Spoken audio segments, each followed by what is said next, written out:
Merhaba, Papatya'nın Örgü Dünyası YouTube kanalıma hoş geldiniz. Bugün sizlerle beraber bu gördüğünüz yazlık şapkayı çalışacağız arkadaşlar. Yapım gerçekten çok kolay ve çok keyifli demek istiyorum. Çünkü ben örerken gerçekten keyif aldım. Şöyle hemen içini de göstermek istiyorum.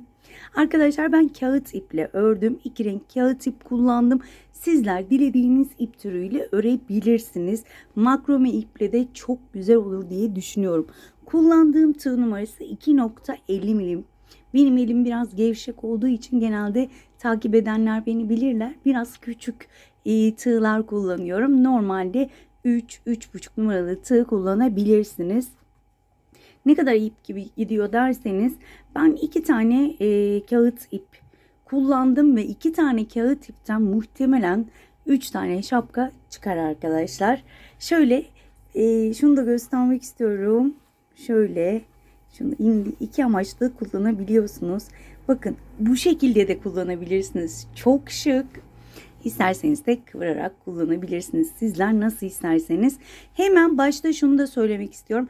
Biraz yüksek örmüşüm diye düşünüyorum. Şöyle ben birazdan göreceksiniz. Sadece 3 tane ikili trabzan sıramız var. Bir sıra eksik yapabilirsiniz. Ben sanırım 8 sıra yaptım ama 7 sıra yapabilirsiniz. Tabii küçük çocuklara da örmek isterseniz onlara da arttırmaları eksilterek yapabilirsiniz. Yani bir sırayı arttırmadan daha küçük modeller elde edebilirsiniz. Evet arkadaşlar, sizler de bu ipleri, benim kullandığım ipleri uygun fiyata satın almak isterseniz hemen açıklamalar bölümüne link koyuyorum. Oraya tıklayarak istediğiniz ipleri uygun fiyata temin edebilirsiniz diyorum ve hemen bu güzelliğin yapımına geçiyorum. Evet arkadaşlar, öncelikle sihirli halka ile başlıyorum. İpimi halka haline getiriyorum. Birleştiği noktadan tutuyorum. Tığımı içinden geçirdim. 1, 2, 3 tane zincir çekiyorum. Ve halkamın içine çekmiş olduğum zincirle beraber toplamda 12 tane ikili trabzan yapıyorum. 2, 3, 4, 5, 6. Evet, bu şekilde toplamda 12 tane ikili trabzan yapalım. Evet arkadaşlar, 12 tane ikili trabzanımı yaptım ve ilk çektiğim zincirin şöyle tepe noktasına batırıyorum. Kaydırma yöntemiyle kapatıyorum. Sihirli halkamın ipini şöyle bir çekip orada iyice küçültüyorum. Şimdi burada 1, 2, 3 zincir çekiyorum. 12 tane trabzan yapmıştık. Şimdi bu trabzanları 24 taneyi çıkarıyorum. Şimdi hemen şöyle göstermek istiyorum. Hemen dibindeki boşluğa batıyorum. Şöyle bir ikili trabzan yapıyorum. Daha sonra başını doluyorum. Hemen yine bakın. Şöyle arasındaki bu bütün aralara ikişer tane ikili trabzan yapmış oluyoruz. Toplamda 24 tane ikili trabzanımız olacak. Bakın, iki trabzan arasındaki boşluğa 2 tane ikili trabzan. İlk sıramız 12 trabzandı. Şu anda 24 tane trabzanımız olacak. Tüm ara boşluklara ikişer tane trabzan yapıp dönüyorum. Evet arkadaşlar, sıramın sonuna geldim. 24 tane ikili trabzanımı yaptım ve ilk çektiğim zincirin tepe noktasına battım. Şöyle kapatmıyorum 2 ilmeğimi, çünkü yeni rengime geçeceğim. Şöyle yeni rengimin ucunu buluyorum. İp kesmek istemiyorum çünkü kağıt ipte ip kesip daha sonra da bağlamak çok zoruma gidiyor. O yüzden hemen şöyle biraz uzun bırakıyorum ki kolayca saklayabileyim. Evet. Şöyle hemen kremi içinden geçirdim. Hemen burada 1, 2, 3 zincir çekiyorum. Ve hemen bakın dibindeki boşluğa batıyorum. Şöyle 2 tane ikili trabzan yapıyorum. Yani şöyle bakın çektiğim zincirle 3 tane. Şöyle her bir boşluğa 2 tane trabzan yapmıştık ya. O trabzanların ortalarına dokunmuyoruz. Aradaki. Yani bir tane boşluk bırakacağız. Net miyiz? Onu da şöyle bakalım. Evet. Bakın. Şöyle bir tane iki trabzan arasındaki boşluğu bırakıyorum. Diğer boşluğa geçiyorum. Ve 3 tane ikili trabzan. 1 2 ve 3. Arada hiç zincirim yok. Bakın bir tane boşluk atlıyorum. İkinci boşluğa batıyorum. Ve 3 tane ikili trabzan.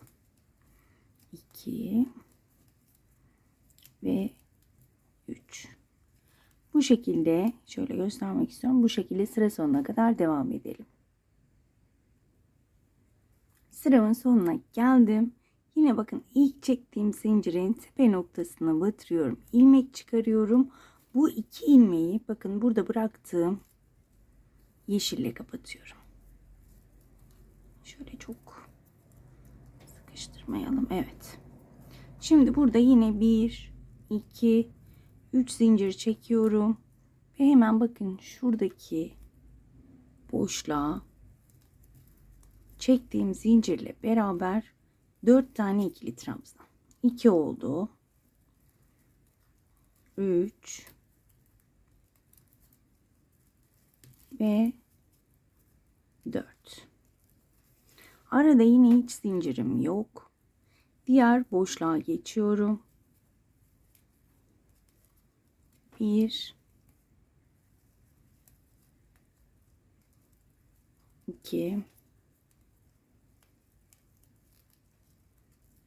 3 ve 4. Bakın. Her boşluğa 4 tane ikili trabzan yapıyorum ve dönüyorum. Evet arkadaşlar, sıra sonuna geldim.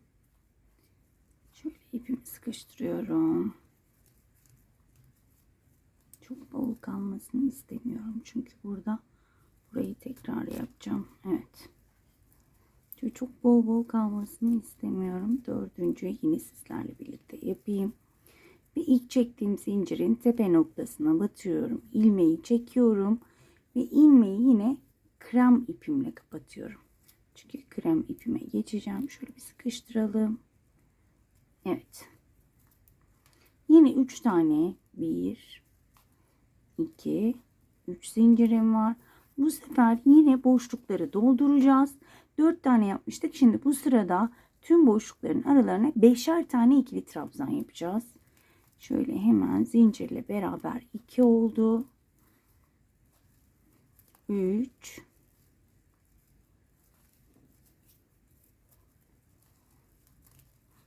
4 ve 5. Evet. Diğer boşluğa geçiyorum. Yine diğer boşluğa da 5 tane tüm boşlukların yani trabzan aralarına 5'er tane ikili trabzan yapıyorum. 2 3 4 ve pardon 5.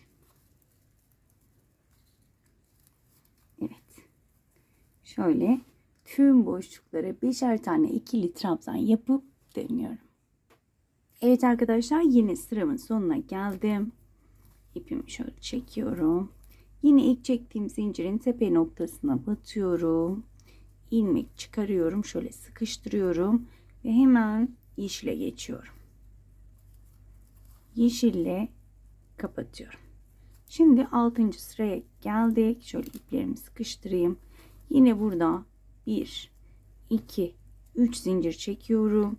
Bakın şöyle 1 2 3 4 5 6. sıradayız. Şimdi burada yine arttırma yapmamız gerekiyor. Bakın şu hemen şuraya, şu boşluğa dönüp 3 tane ikili trabzan yapıyorum çektiğim zincirle birlikte. Evet. Daha sonra bakın bu yaptığım 5 tane trabzanın ilk boşluğuna değil ikinci boşluğuna şöyle batıyorum ve 3 tane de buraya ikili trabzan yapıyorum. 2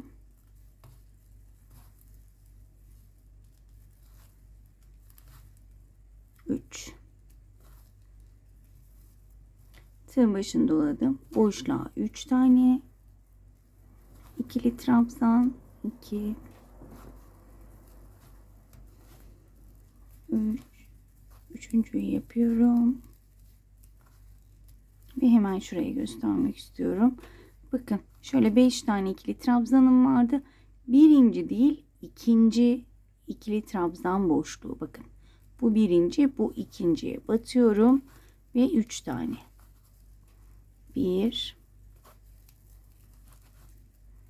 2 ve 3. Bu şekilde sıra sonuna kadar devam edeceğim. Yani bir boşluk, bir de bu trabzanların birinci değil ikinci boşluğuna 3'er tane ikili trabzan yapıyoruz arkadaşlar sıra sonuna kadar. Evet arkadaşlar, sıramın sonuna geldim. Yine aynı şekilde ilk çektiğim zincirin tepe noktasına battım, ilmek çıkardım ve krem ipimle kapatıyorum. Yine burada 3 zincirim var. Ve hemen şöyle altındaki boşluğa çektiğim zincirle beraber 4 tane ikili trabzan. Öncelikle şöyle bir bakmak istiyorum, net miyiz? Evet. Hemen şöyle dibine 4 tane ikili trabzan. 3 4. Şimdi burada her boşluğa şöyle her boşluğa 4'er tane, tüm boşluklara şöyle 4'er tane ikili trabzan yapacağım. 1 2 3 ve 4. Evet arkadaşlar, bu sırada tüm boşluklara 4 tane ikili trabzan yapıyoruz. Dediğim gibi tüm boşluklara. Evet arkadaşlar, yine sıra sonuma geldim. Yine ilk çektiğim zincirin tepe noktasına battım. Öncelikle şöyle sıkıştırayım. Bolluk olmasını istemiyorum. İlmek çıkardım. Ve yine yeşille devam ediyorum. Yine yeşille kapatıyorum. 1 2 3 zincir çekiyorum ve bu sırada da bir alt sıradaki gibi yine kaçıncı sıradayız? 1 2 3 4 5 6 7 8. sıradayız. 8. sırada da yine tüm boşluklara 4 tane ikili trabzan çektiğim zincirle beraber 3 oldu ve 4.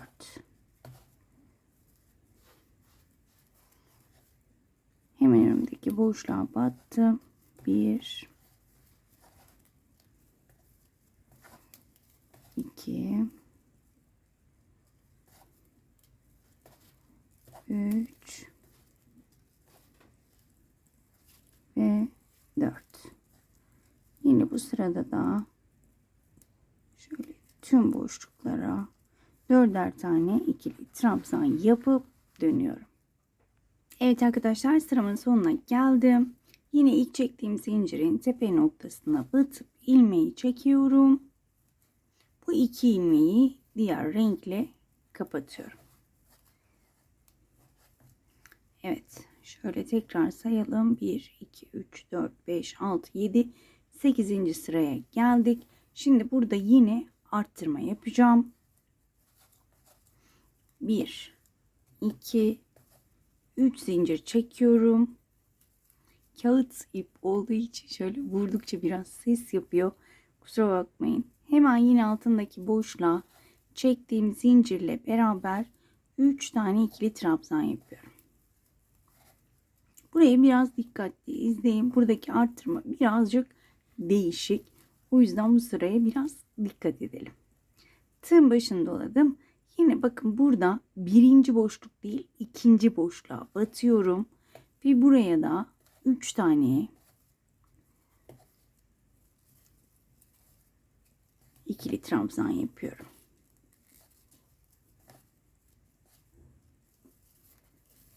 Hemen boşluğa geçiyorum. Önümdeki boşluğa 3 tane. 1, 2, 3. Şimdi kafanızı çok karıştırmak istemiyorum. Bakın az önce buradaki 4 tane trabzanın tam ortasına batıp arttırma yaptık. Şimdi buradaki 2 tane trabzanın ortasına batmayacağım. Üçüncüye batacağım. İkisine batmayacağım. Üçüncüsüne batacağım. İkisine batmıyorum. Üçüncüsüne batıyorum. Bakın. Burada hemen burayı atlıyorum. Boşluğa batıyorum. 1, 2 ve 3. Bakın buraya hiç dokunmadım. Tığın başında oluyorum. Diğer boşluğa. Yine trabzan arasına hiç dokunmadım. 3 tane ikili trabzan yapıyorum. Şöyle bir kıvırayım ötmesin. 2 ve 3. Şöyle hemen göstermek istiyorum. Bakın. İlkine battım. İkisine batmadım. Şimdi üçüncüye batıyorum. Tığ başını doladım. Birinci boşluk değil. İkinci boşluk net miyiz? Birinci boşluk değil. İkinci trabzan boşluğuna batıyorum. Ve 3 tane 1, 2 ve 3. Şöyle göstermek istiyorum. Bakın birinciye battım. 2 taneye batmadım. Daha sonra yine battım. Şimdi burada yine 2 taneye batmayacağım. Üçüncüye batacağım. Bütün ara boşluklarımızı atlamıyoruz. Tüm ara boşluklarını yine yapıyoruz. Sadece şu trabzanların aralarını her iki sırada bir yapıyoruz. Her bir 2 tane trabzan boşluğunu atlıyorum. Üçüncüye 2 taneyi atlıyorum. Üçüncünün ara boşluğuna yapıyorum ve bu şekilde sıra sonuna kadar devam ediyorum. Evet arkadaşlar, yine sıramın sonuna geldim. Yine ilk çektiğim zincirin tepe noktasına batırdım. İlmeğimi çektim. Şöyle sıkıştırıyorum ve krem ipimi alıyorum. Krem ipimle kapattım. Tekrar 1, 2, 3 zincir çektim. Şöyle hemen göstermek istiyorum. Burayı şaşırmamanızı istiyorum çünkü bakın, birinciye battım, 2 taneye batmadım. Üçüncüye battım, 2 tane, yani bir batıyorum, 2 tane batmıyorum. Bir batıyorum, 2 tane batmıyorum. Şimdi hemen bunun ölçüsünü vermek istiyorum. Arkadaşlar burası baş çevresi bölümü. Sizler baş çevrenizi ölçerek daha büyük ve daha küçük yapabilirsiniz. Şöyle hemen ölçüyorum.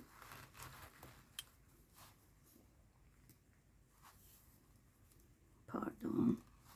Şöyle tuttuğumda arkadaşlar şöyle göstermek istiyorum. 20 santim geliyor. Bu da şapkada ideal ölçüdür. Ama dediğim gibi siz daha büyük, daha küçük yapabilirsiniz. Artık kenar bölümlerine geldik. Kenar bölümlerinde her bir boşluğa 3 tane yapıyoruz. İstediğimiz uzunluğa gelene kadar. Şöyle hemen yine Bakın şöyle altındaki boşluğa çektiğim zincirle beraber 3 tane ikili trabzan yapıyorum. Yine arada zincir yok. Tüm şöyle grupların boşluklarına batırıyorum. Ve 3'er tane. Dediğim gibi ben 9 veya 10 sıra yapmayı düşünüyorum. Yine kendi baş çevremde deneyeceğim. Uzunluğunu da hangisi hoşuma gidiyorsa, kaçıncı sırada tam baş çevreme uygun geliyorsa orada duracağım. Şimdi benim tahminim 9 ama 10 da yapabilirim. Şu anda birinci sıradayız. Toplamda 9 veya 10 sıra bu şekilde her boşluğa 3'er tane. Her boşluğa 3'er tane 9 veya 10 sıra yapıp hemen dönüyorum. Evet arkadaşlar, sıramın sonuna geldim. Hemen şöyle beraberce saymak istiyorum. Şuradaki arttırmadan sonrakini sayıyorum. 1, 2, 3, 4, 5, 6, 7, 8 sıra benim baş çevrem için tam geldi. Sizler başınıza deneyip o şekilde uzunluğunu deneyebilirsiniz. Hemen bir üst sıra ve arttırmalarımıza geçiyoruz. Artık şapkamızın kenarlarını şöyle arttırmalarını yapabiliriz. Yine aynı yöntemle kapatıyorum. Şöyle iyice sıkılaştırıyorum. Yeşil rengime geçiyorum. Bu sıramızda da 2 sıra her bir boşluğa 4 tane ikili trabzan yapacağız. 3 zincirimi çektim. Ve hemen şöyle şunu da sıkıştıralım. Açılmasın. Çektiğim zincirle beraber 4 tane ikili trabzan yapıyorum.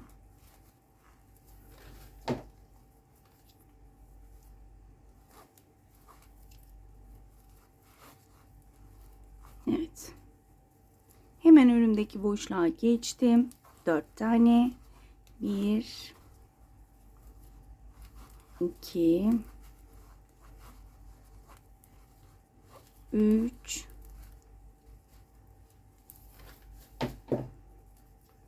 ve 4. Evet.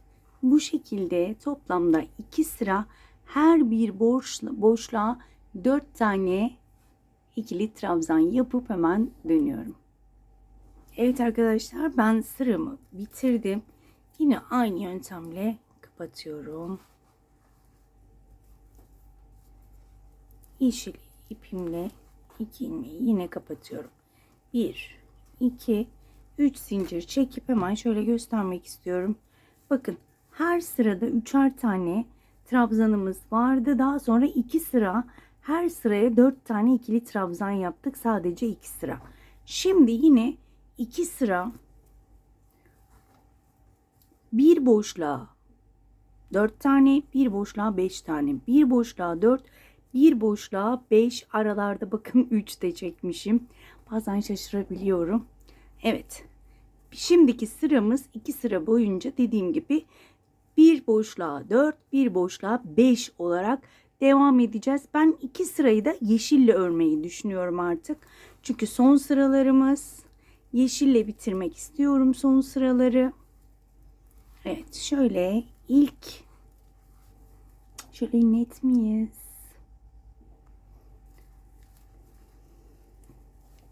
Zaten göstermeme gerek yok, anlaşıldı. Ama yine de şöyle göstermek istiyorum. Kaç oldu? 4. Şimdi hemen diğer boşluğa da 5 tane yapacağız. 1 2 3 4 ve 5. Bakın, bir sıra 4, bir sıra 5 ve bir sıra yine 4. 1 2 3